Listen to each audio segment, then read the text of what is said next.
One of the people in Ghana for and before some beto aba adetiano Nana Donko Kufuor Senka accepted Senka Nana Donko Kufuor betimi stande and also betimi a contest for the third time because utie a commentary on Kufuor dia ba efa na mambu nsema Kufuor kan bibia dia dance say Nana Donko Kufuor afili Ghana big time. Minimum ka say die one of a youth activist and as a social commentator ababonte efa na Ivan a wo chire mu say ono de ohunu say adodi anasa na Donko Kufuor enye leader otimi leader man enye yi because a free timer within the manifesto beto ho yeswe in speech about one thing ebe maye no everything was based on lies.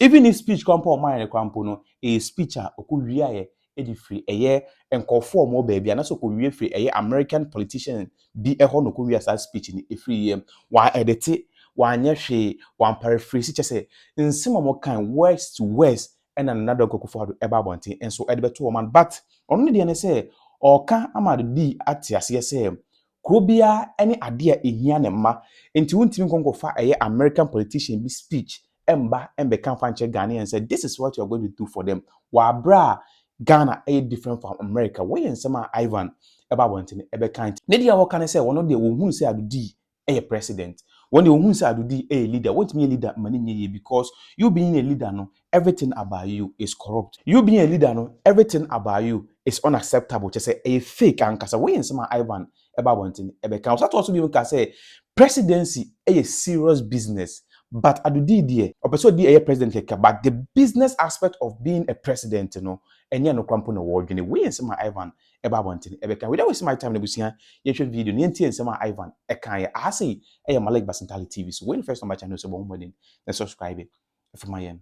You are talking about how the power of the executive can actually interfere with the judicial process by certain statements they make. Yeah. Is that what you think happened with the Cecilia Dapaah case? Oh, yes. And wasn't accidental. That is the blueprint President Akufo-Addo has been operating with. And it's sad that everybody seemed to be quiet because people are privy to the fact that this corruption era that we have unfortunately catapulted ourselves into is a deliberate creation by the establishment just for people to make money. I've seen leaders from the start. I have never believed that President Akufo-Addo is really a leader. You have never believed that? No. Why? No. He wasn't. What did you see? Because this is a man whose whole presidency was premised on fraud, on deception, from the word go. Because I have listened to President on their maiden edition. This is a man who has, for the several years at the political fringes, convinced Ghanaians that he had something to offer. And eventually he was given the opportunity. If I'm president today, I don't need a script because I know the problems. I'm quite familiar. It's just a matter of just looking to the faces of my people, speak to their heart, speak to their minds. You enlist their support for a takeoff as a president, because you need to work with the people. The first edition, his maiden edition, the speech, he stole speeches from about 3 different American presidents. They had their vision, they had their own distance, and then the president got away with it. I ask you to be citizens. I ask you to be citizens. Citizens, not spectators. Citizens, not spectators. Citizens, not subjects. Citizens, not subjects. Responsible citizens building communities of service and a nation of character. Responsible citizens building your communities and our nation. Though our challenges are fearsome, so are our strengths. Though our challenges are fearsome, so are our strengths. Americans have ever been a restless, questing, hopeful people. Ghanaians have ever been a restless, questing, hopeful people. And we must bring to our task today the vision and will of those who came before us. And we must bring to our task today the vision and will of those who came before us. And to me, that was the biggest sin that we've committed against this country. Because see, there is a historical background to this.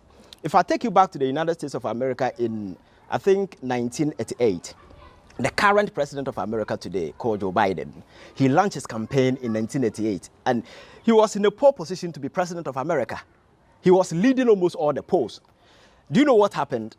He committed textual infidelity, what you call plagiarism, by he took a statement from one labor leader without paraphrasing it. Yes, without paraphrasing or without attributing to the person. As a result of this, his whole presidency got crashed and he was forced to resign. Because you see, presidency is a serious business. It must thrive on respect, that kind of decency. So at any point in time, if anything can be taken away in terms of value, in terms of principle, you lose your leverage. And it's the reason why Joe Biden couldn't. He went into political hibernation. It was who? It was this African guy, Obama, who revived his political fortunes and eventually became president of America. You understand? That is how serious some of these things are. This is a president who's, in his maiden edition, stole somebody's speech, and until date, even the decency to approach Ghanaians and apologize, he never. Yeah. And you see, you've seen the trend, the consistency from that day till now. It has been fraud upon fraud upon fraud upon fraud, deception upon deception. So the president is a fraud theory, and he's running this country from that particular doctrine. And I think where we are today, I'm not sure anybody is surprised, because he has never shown or done anything that point to the fact that he's really a leader who is really committed and passionate about the good people of this country. When he was coming, he was accusing his predecessor, John Mahama, of running family and friends. Ghanaians bought into it. Ghanaians gave Akufo-Addo that opportunity, come and change things.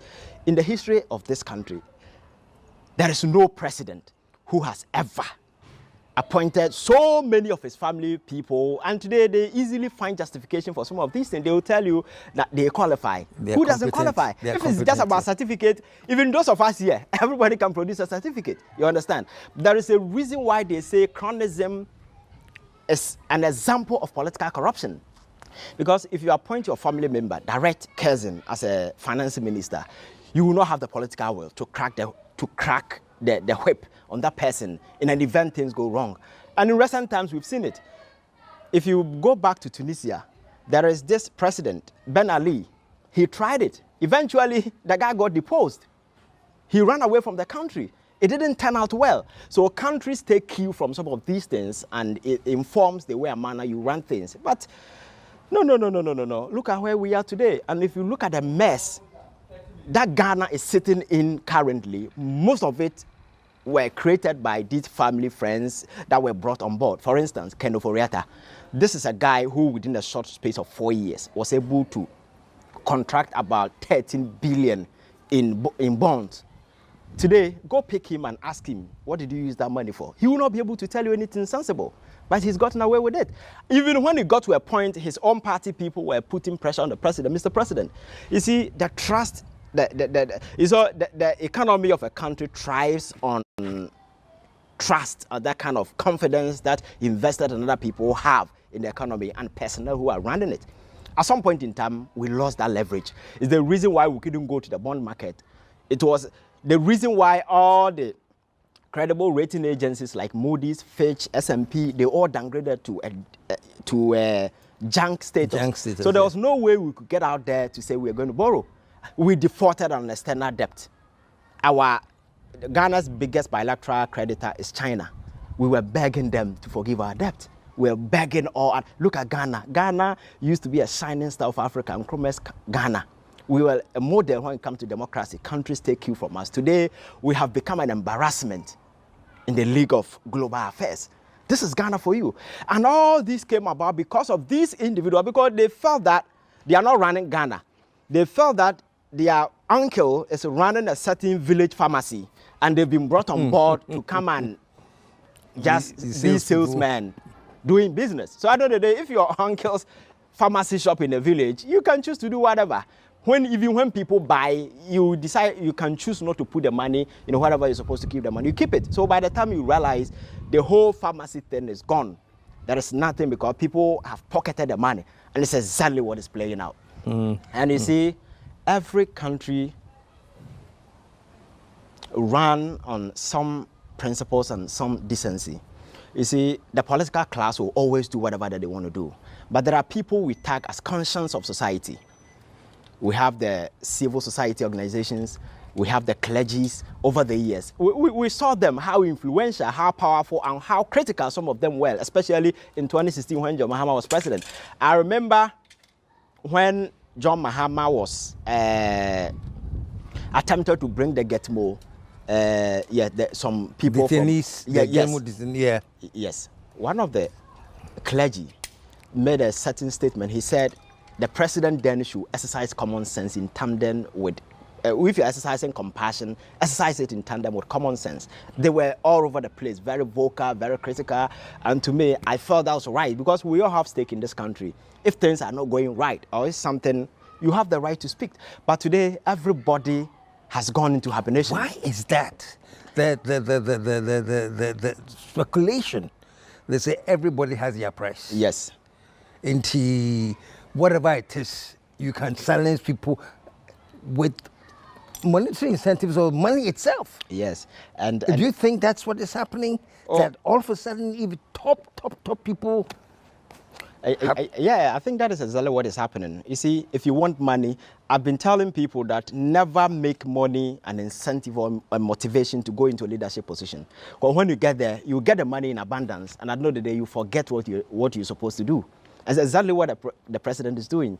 He dreamed and envisaged of wanting to be president, but he never realized that the presidency comes with the responsibility. So he's been president with that responsibility. It's the reason why you see this mess in his wake. And back to the clergies.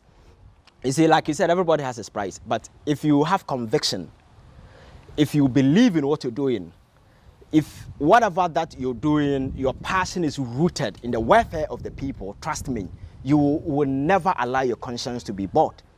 Because when you stand true to yourself and your conviction, at the end of the day, whatever be the case, you will prevail. And it's exactly what we are mixing. For instance, we live in a country where this galamsey thing has become quite some kind of a social cancer. Because with my health background, I know the implications, the cyanide poisoning and a whole lot of stuff. I know people who are on dialysis, kidney disease and a whole lot of stuff. We are all privy to these things. And it's not as if those who are doing galamsey do come from China or any other country.